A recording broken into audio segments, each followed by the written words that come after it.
Hello fellow modelers, this is Ron's Trains and More, back with another video. I just thought I'd do a quick little video here and just show you guys this new Delaware Lackawanna Western 484 Northern steam locomotive and tender I got by Lionel. This one here is brand new. I mean, it's literally new. It's never been around. This is probably the first time it's ever been taken out of the box from Lionel. So I was actually servicing it, putting a little lubrication oil on it to get ready to run it and break it in. And I just thought I'd show you guys a little bit of how you do a little maintenance on one of these older MPC, or well, same thing applies to about any older Lionel locomotive, you know, maintenance on one of them. But yeah, it's a pretty nice engine. It's a big 484 Northern. That chassis is actually the same exact chassis that's in the 611, the Class J MPC era Lionel. I don't know what year that one was done, but that's the exact same chassis. It's a Class J chassis. It's actually kind of funny, if you look on the steam chest of it, it actually does say Class J there. I don't know if you can see that, but try to shine a light on my other phone. Yeah, on the steam chest there. But yeah, that's a Class J chassis. Same thing. 611 body shell fit right on that. I've actually done it before because I had another engine messed up, so I had to put the chassis 611 shell on the Rock Island Northern chassis, because I had another one of these a long time ago, but it was Rock Island. But yeah, anyways, yeah, I just wanted to do a quick video here and show you guys a little bit of, you know, maintenance tips on them and things. And it's kind of funny with this one, it's actually missing one jewel marker. You can see right there. It's got the side one, but it's missing that one right there by the bell. And I was looking on here on the internet, just kind of doing a little research on the locomotive, you know, and on trainstation.com's website here, it's funny because I was actually looking at theirs, and if you notice in the photo, theirs is actually missing the left side, engineer side jewel marker also. That's pretty funny, only theirs is missing both. So that must have been like a mistake by Lionel or something. Maybe, I don't know, maybe the engineer side of these Northerns didn't have a jewel marker. It's pretty funny, but yeah, this is a nice engine. It was made in 1988 is when it came out. And this was actually the first full-scale locomotive done by Lionel, actually scale, in the Lackawanna road name. You know, still to this day, this is the only Lackawanna scale type big steam locomotive that Lionel's made. But it's a nice engine. It's got magnet traction. It's got a Berkshire motor and all in it, you know, like what would be in like a Berkshire. 3-position E unit. It's got the large diecast Northern tender with coal load. It's got electronics. It's got the mighty sound of steam and whistle, so that's cool. This is the one that's actually got the whistle in it too, or mighty sound of static, as some MPC guys call it. I kind of like it. I think it just adds to the charm and everything of these old MPC engines, man. You know, you gotta have the mighty sound of steam, I mean, and the whistle, you know. To me, that makes them just that much better. Just the nostalgia of it, you know, I love it. It's cool. But yeah, if you guys are actually looking for this locomotive, I'm thinking they made this one in 3 different road names. They did a Lackawanna, Rock Island, and they did a Northern Pacific, which was gray with a red cab roof. It was all gray. Pretty good looking engine. But yeah, 3 road names in this locomotive, I'm pretty sure, in MPC era. But yeah, like I said, this one was made in 1988. If you guys are looking for it, the part number on it is 6-18003. So, but anyways, I just thought I'd do this quick video here and show you guys a little bit of maintenance things that I do on a Lionel locomotive when I'm doing one. So, now on these, some of these later, getting closer to the 90s era Lionel locomotives, they would put these clips, and this applies to the passenger cars too, because they did this on the passenger cars. I don't know about freight cars, but these little plastic clips on the wheels here, I don't know if you can see them, or the axle goes into that. Yeah, those clips, like right there. It's in between that wheel and that truck side frame, those three. But those are 2 whole pieces on each side of that truck. Lionel should have really designed those better, because when I pulled this one out of the box, all the wheels fell out of my hand. So all you gotta do is take those, just put a little glue on the back side of those, dot of super glue, and they'll stay on. They won't come back off. But yeah, it was sort of a poor design, I think, that they did on these. Those come out pretty easily. And it goes for the passenger car trucks too, because all those were like that as well. But once you put a little dot of super glue on them, they stay on. So it's pretty cool. This one's actually got an on and off switch for the mighty sound of static, mighty sound of steam. And a lot of them didn't have that. You would actually have to unhook the wire from the locomotive, so that was pretty neat. Maybe Lionel finally decided how off it was, and they decided to put an on and off switch. I don't know. I like it myself, but I love the MPC era. But anyways, this is what one of these MPC 484 Northerns look like. The guts in one. And this one, like I said, it's literally brand new. It's never even been run. Well, it's not been run by me. You can tell the wheels. I mean, this thing's brand new. Yeah, a lot of these Lionel I kind of get from my uncle. We kind of do a little bit of trading around things, me and him. And all of his stuff is literally brand new. He gets it. A lot of times he don't even run everything. He just puts it in a room, and I don't know, that's pretty much where it sits, you know. But it's cool, because usually I end up with it, and when I do get it, it's brand new. So, as with this engine here, it's still new. But that's the chassis for it, for the Northern. It's got that newer top smoke unit. It wasn't too bad. That wasn't too bad of a smoke unit.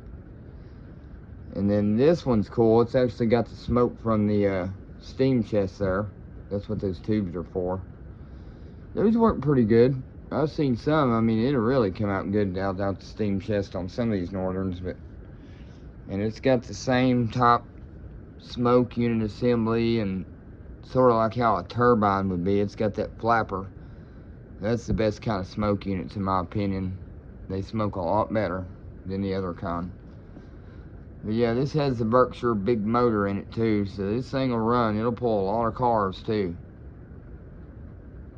But anyways, I'm doing maintenance on this thing. I'm lubing and oiling it and everything. And what I use on mine is, well, actually, usually I use the other LaBelle. I think it's 201, I don't know, but I've got this gear oil. I always pretty much use LaBelle products. LaBelle makes good stuff. But I don't use the LaBelle grease. I actually go to the hardware store and I buy this stuff right here. It's called white lithium grease. That is some of the best grease to use on Lionel trains. Well, HO scale trains too. I've used it even on N scale. But this stuff right here will stick to your gears, and it'll stay on your gears. You won't have to lubricate your locomotives for quite a long time if you use this stuff right here. I got this, I think, at like Ace Hardware or something like that. I don't know, but hardware stores sell it. Walmart might even sell it, I don't know, but it's AGS, white lithium grease, and it will stay on your gears. That's some of the best grease I've seen for model trains. But anyways, I was pulling this thing apart, getting ready to put grease and all in the worm gear. And that's kind of what made me want to do a video, because I wanted to show you guys what one of these looks like when they sit for years and years. This is why when you get one, you shouldn't run it. The very first thing you should do is pull the body off, grease and oil it. Because if you don't, it's going to look like that. And you don't want that. Look at that. I mean, that's bad. You can tell that's literally from 1988. It almost looks like Play-Doh or peanut butter. It's hard like a rock too. Yeah, you don't want that with your model trains. That right there will ruin your trains. And it can get this way in N scale and HO scales too. I've seen it. But I'll tell you the truth, I haven't seen one that bad for quite a while. And that is a lot of grease. Holy cow, they put a lot of grease in that thing. But yeah, that's kind of what made me want to do this video. I just wanted to show you guys what one of these looks like. Pretty much original, that's not been maintained in a really, really, really long time. That's how they get like that.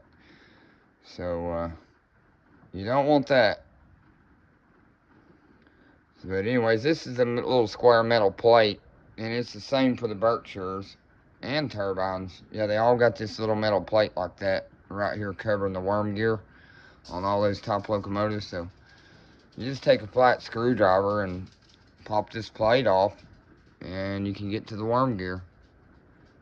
And that's how you grease and oil them. And you also want to put a little bit of oil in that hole right there too, for the shaft in there. And then I even put a little bit of oil, you know, might not really have to do it, but I also put a little bit of oil on the armature bearing right there in that hole. When I'm done, I'll usually put about a drop on that or something. But yeah, you grease and oil the worm gear and a little bit in that hole there and that shaft there on the armature. And then oil all your side rods and your bearings, and shoot, these things, they'll run for years. They'll run like brand new, especially if you use this kind of grease. That's good stuff. But yeah, I just wanted to make this video and kind of show you guys what one of these looks like that's not had any maintenance done for years. That right there is how they get. So yeah, you do not want your trains to look like that, because it will burn your motors up. It will just ruin your trains. So what you gotta do is just scrape that off, clean that plate good, and I would suggest taking maybe a razor knife and getting all that out of there too. All that gummed up stuff that's in there, and just start completely fresh. Put all new grease and oil in there, and it'll run like a brand new one. But anyways, I appreciate all y'all watching. You know, all your comments and everything, I answer every one of them. I enjoy reading your comments and stuff, and trying to get my channel monetized and everything right now, and I'm not too far away from it. You guys have been helping me get there a lot. So we're getting closer and closer. And I tell you, I'm thinking about doing t-shirts or something like that, maybe for my channel. You know, I got to come up with some kind of cool design. You know, I was thinking about maybe doing a little bit of merch for my channel. I don't know, I never did anything like that before, but I wouldn't mind maybe giving it a try. You know, it'd be kind of cool, maybe do some shirts. So if you guys got any like cool designs for my channel, Ron's Trains and More, you can let me know in the comments. I've thought of a few. It's kind of cool. Maybe do some shirts, give some away, give a few away or something, you know, who knows. Might do like some kind of a contest or something, maybe send you guys some or something. But anyways, this video is getting to be a little long here. I just wanted to show you guys what one of these Lionel trains looks like that hasn't been serviced since 1988. Yeah, you just don't want that on your trains. So, man, it's funny. It looks just like peanut butter too. Anyways, I appreciate all y'all watching. Remember, like, comment, and subscribe. Oh, sorry. Let me show the box here. I could have. Sorry, I should have already showed that. But I'll at least show the box here for it too. So, yeah, these come in these big, massive Lionel boxes. This is when they started going back to the orange box, making it look sort of like the post-war era again. That boy, that box is nice and crisp too. It ain't bent up or anything. You can tell this engine's new. But yeah, this is the box for it. It's even still got the original smoke fluid in it, never been opened. So a lot of times that's a good sign too when you see that, because that's pretty much a surefire bet right there that the engine's probably not been run that much if you still got a sealed bottle of smoke fluid in the box. But that don't always apply, so you still want to check your rollers, wheels, and everything, see how much it's been run. You buy one at a train show or hobby shop, wherever. But yeah, this is the box for it. It's Delaware Lackawanna and Western, so it's not just a Lackawanna area Lackawanna. It's Delaware Lackawanna Western 484. That's what all it has on these. Pretty much every one of these Northerns they released had the same thing. Electronic mighty sound of steam, whistle, and smoke, steam chest smoke. But they were all pretty much the same. They all look pretty good too. They were all scale top big steam engines, you know. They did a good job on them. And I did notice something on this one too, the tender. This one actually has a plastic coal load. I guess you can see that in the video. I don't know, that's plastic. But I had a Rock Island and I think the Northern Pacific, those actually have real coal loads in them. I don't know, maybe Lionel did that on the Lackawanna to save money or something. I mean, I don't know, who knows. But yeah, the coal loads in my Rock Island Northern I had just like this. It was a real coal load. But it looks good though. Looks pretty real. I like it. It's pretty good looking Lackawanna steam locomotive. It's pretty cool. I always like these Northerns. They're good engines, boy. They sure pull good. Magnet traction, the Berkshire motor. But anyways, this video is getting to be a little long. You guys remember to like, comment, and subscribe. I appreciate all y'all watching. This is Ron's Trains and More. Out.